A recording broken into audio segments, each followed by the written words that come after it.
ඔබගේ කිතුුණ ජීවිතය තුළ ඔබ තව කෙනෙකොට පිළිතුරු දෙද්දී. දේවසේවය කරද්දී. ඔබගේ නිලතලය තුළ ඔබගේ අත්දැකීම් ඔබගේ පළතුරුද්ද ඔබගේම මතය ප්‍රකාශ කරනවද නැතහොත් ශුද්ධාත්මයණන් වහන්සේගේ හඬට ඉතා සංවේදිව ඒ අනුව ක්‍රියා කරනවද ඒ අනුව පිළිතුරු දෙනවද. මම එක්තරා ක්‍රිස්තියානි සභාවක සබත් පාසල් ගුරුවරයෙකු වශයෙන් සේවය කළා. එවිට මගේ තනතුර ගුරුවරයෙක්වන්නයි.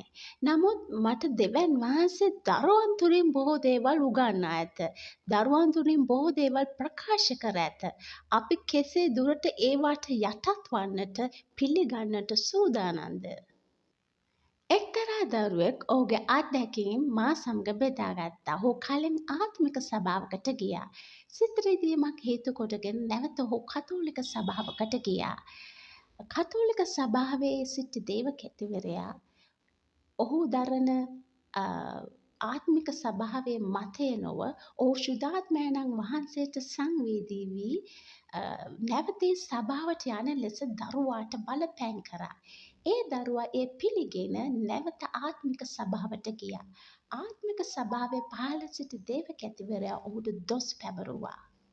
ඒ සරල දේවගැතිවරයා දැනන් සිටියේ නෑ එම දරුවා දේව කැමැත්තෙන් අයින් කරන්න යම් පූජාසනයක් ක්‍රියා කර බව. එසේම ශුද්ධාත්මයණන් වහන්සේ දේව කැමැත්තට හරෝල එවන එම පුද්ගලයා ගැන ඔහු දැනන් සිටියේ නැහැ. සමහරට අපි මතු පෙටින් පෙමෙන දේ පමණක් ගැන සිතමින් ප්‍රකාශ කරන.